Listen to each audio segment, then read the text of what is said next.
Hello student, good morning. आप कैसे हैं? अच्छे हैं ना? मैं भी अच्छा हूँ। तो आज मैं आपके लिए फिर से एक नया वीडियो लाया हूँ और यह गणित का एक अध्याय है। यह कक्षा 6 से 8 के लिए उपयोगी है। खासकर कक्षा 8 के विद्यार्थी इसका उपयोग कर पाएंगे, लेकिन यह 6, 7 एवं 8 तीनों कक्षा के विद्यार्थी इसका उपयोग कर पाएंगे। इस कक्षा में आज हम जानेंगे कि बहुभुज क्या होता है। बहुभुज अर्थात पॉलीगॉन्स क्या होता है, इसके बारे में हम जानेंगे। इस कक्षा के बाद हम ये जान पाएंगे कि बहुभुज क्या होता है, बहुभुज के गुण क्या हैं एवं इन्हें हम किस तरह से वर्गीकृत कर सकते हैं। विभिन्न प्रकार के बहुभुजों की चर्चा आज हम करेंगे।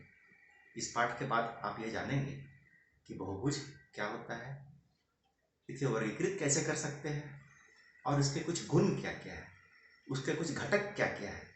आइए हम लोग देखते हैं।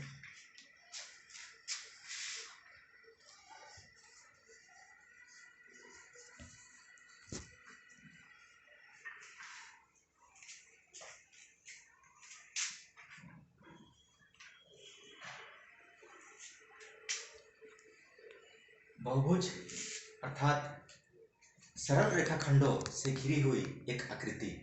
ध्यान रहे, सरल रेखाखंड और वो भी घिरी हुई होनी चाहिए, तो वैसी आकृति को हम बहुभुज कहेंगे। उदाहरण के तौर पर बच्चों, ये आप देख रहे हैं कि 3 रेखाखंडों से घिरी आकृति है। ये रेखाखंड है ए बी, बी सी एवं सी ए। 3 रेखाखंड से घिरी आकृति।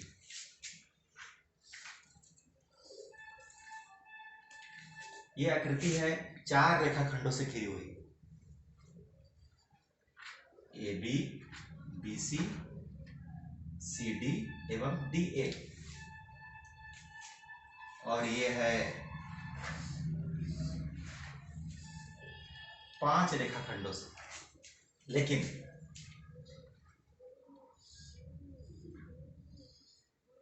क्या आप इसे बहुभुज कहेंगे?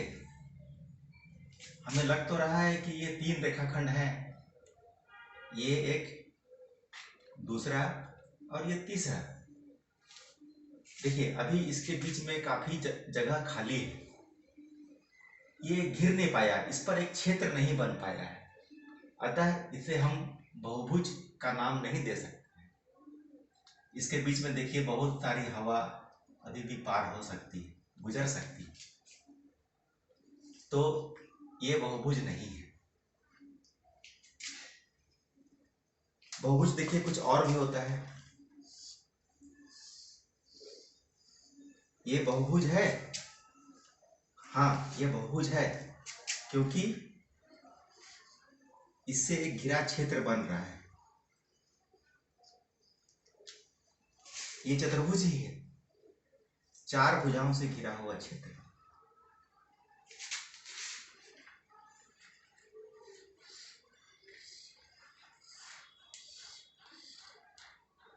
यह भी एक बहुभुज है।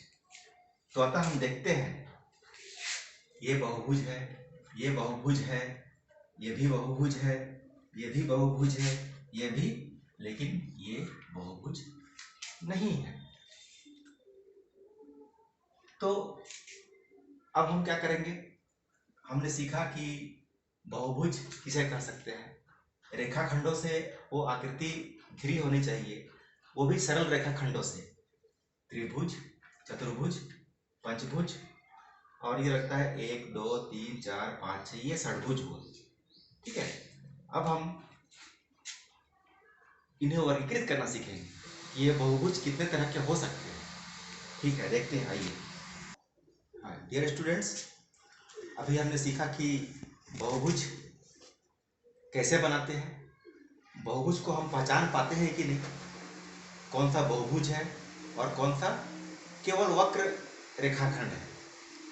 तो हमने देखा कि बहुभुज तो सरल रेखाखंडों से घिरी एक आकृति है।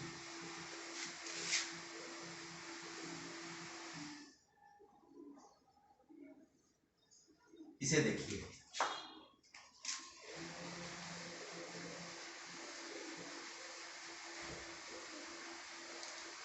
इसे देखिए,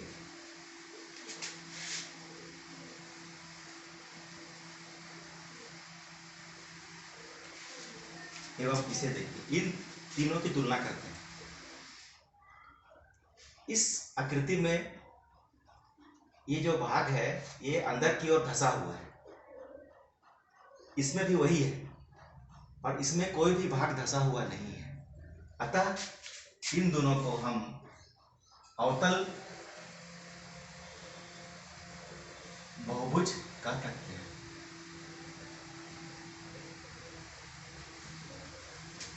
और इसे हम उत्तल बहुभुज कह सकते हैं। तो इन दोनों में अंतर समझ में आया आपको?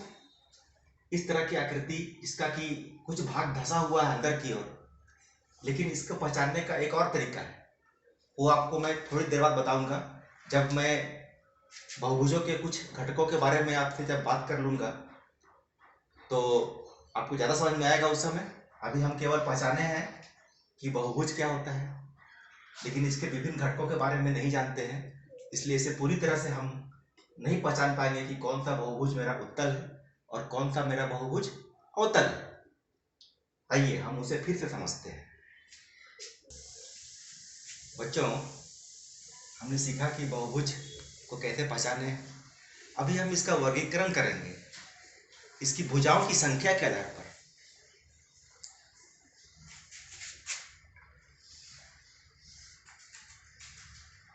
तीन भुजाओं से घिरा रेखाखंडीय क्षेत्र त्रिभुज,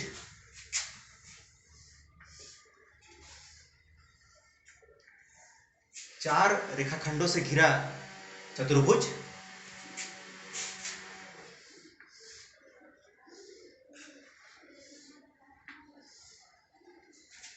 पांच रेखाखंडों के क्षेत्र से घिरा क्षेत्र पंचभुज, और इसी तरह से हम भुजाओं की संख्या बढ़ा सकते हैं।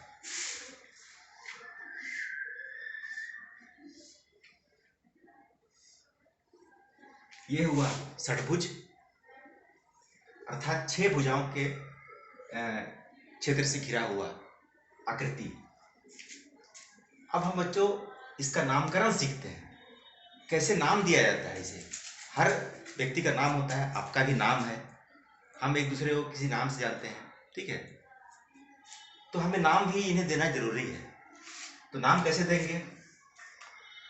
इन्हें शीर्षों का नाम पहले देते हैं हम, ए बी सी। और शीर्ष तो आप जानते हैं कि रेखाखंड जहाँ समाप्त होता है वहाँ शीर्ष होता है, और दो रेखाखंड का जो मिलान बिंदु है वो भी शीर्ष है। ए बी और बी सी का मिलान बिंदु बी है, फिर बी ए और बी सी का मिलान बिंदु सी है। तो ये शीर्षों का नाम देते हैं। अब इस त्रिभुज का नाम क्या हुआ? त्रिभुज ए बी सी। इसी प्रकार अगर के एल एम एन, इनके शीर्षों का नाम अगर के एल एम एन है तो इस चतुर्भुज का नाम होगा चतुर्भुज के एल एम एन। तो आप सीख गए कि इनका नामकरण कैसे करते हैं, इनका वर्गीकरण कैसे किए, त्रिभुज में, चतुर्भुज में, पंचभुज में और षटभुज में। अब हम आते हैं इसके विभिन्न घटकों का अध्ययन करते हैं। इसके विभिन्न घटक क्या है ये जानते हैं पहले। आइए स्टूडेंट्स, अब हम जानते हैं इसके विभिन्न घटक क्या है। तो किसी भी बहुभुज का प्रथम घटक तो होता है उसके शीर्षों का पता लगाना। ये देखिए यहाँ पर ए बी सी इसके शीर्ष है, 3 शीर्ष। त्रिभुज में 3 शीर्ष, चतुर्भुज में 4 शीर्ष, उसी तरह से पंचभुज में 5 शीर्ष हो जाएंगे। तो ये हुआ शीर्ष। शीर्ष को आपको बता चुके हैं कि शीर्ष क्या है? 2 रेखाखंडों का मिलन स्थान, वो शीर्ष हुआ। अब दूसरा घटक है इसकी भुजाएं। देखिए ए बी बी सी और सी ए, 3 भुजाओं के मिलने से ये त्रिभुज बना है।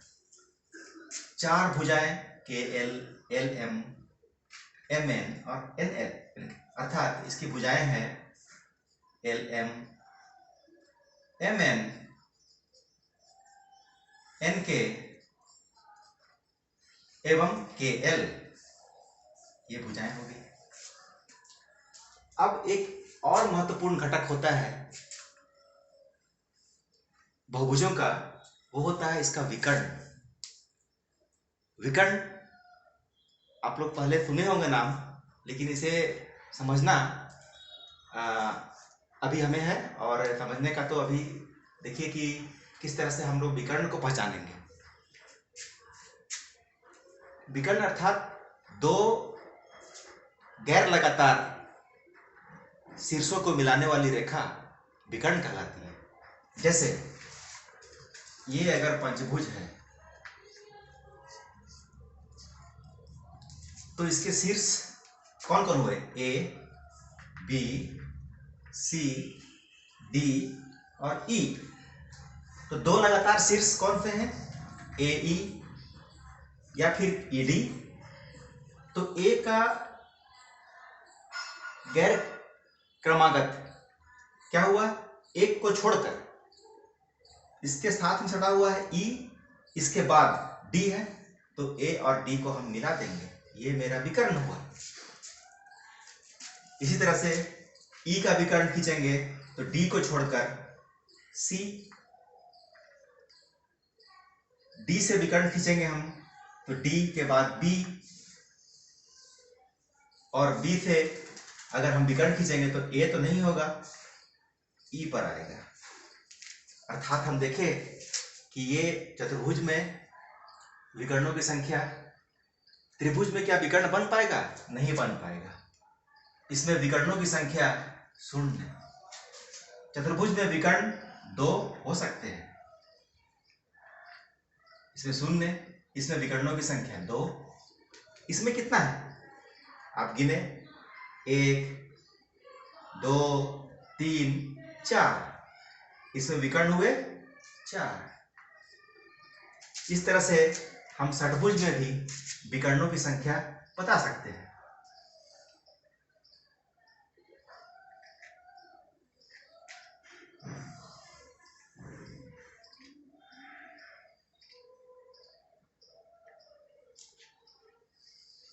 ये तो इस तरह से हम आज जान गए कि इसके मुख्य घटक क्या क्या है। शीर्ष, विकर्ण, भुजाएं और अंतः क्षेत्र और बाह्य क्षेत्र भी होता है। ये त्रिभुज के जो घिरा क्षेत्र है उसका अंदर का भाग है, ये अंतः भाग होगा और ये बाहर का भाग होगा। चतुर्भुज में भी ये भाग जो है बाह्य भाग है और ये भाग जो है आंतरिक भाग। तो आज हम जाने बच्चों कि बहुभुज किसे कहते हैं, समतल और उत्तल अवतल बहुभुज को कैसे पहचानेंगे। उसके बाद हम लोग जाने ये भी कि इनका वर्गीकरण किस तरह से कर सकते हैं, उनकी भुजाओं की संख्या के आधार पर। त्रिभुज 3, चतुर्भुज 4, पंचभुज में 5 भुजाएं और षटभुज में 6 भुजाएं। इसके बाद हम लोग ये भी जाने कि इनके शीर्ष क्या होते हैं, इनकी भुजाएं क्या होती हैं, उन्हें पहचानना सीखे। और सबसे इंपॉर्टेंट हम लोग सीखे जो है विकर्ण को पहचानना और विकर्ण को बनाना सीखना, बनाना भी सीखे हम लोग कि कैसे किसी बहुभुज को हम विकर्ण बनाएंगे। और अगली कक्षा में हम लोग पढ़ेंगे कि किसी भी बहुभुज के कितने विकर्ण हो सकते हैं। क्या आपके पास कोई फॉर्मूला है निकालने का? उसे हम अगली कक्षा में बताएंगे। अगली कक्षा में आपको यह भी बताएंगे कि चतुर्भुजों का क्या गुण होता है, त्रिभुजों का क्या गुण होता है, अर्थात बहुभुज के अंतः कोणों का योगफल कितना होता है, हम कैसे निकालेंगे। क्या कोई आसान विधि है आपके पास निकालने के लिए कि कैसे हम निकालेंगे? इसे हम अगली कक्षा में करेंगे। धन्यवाद।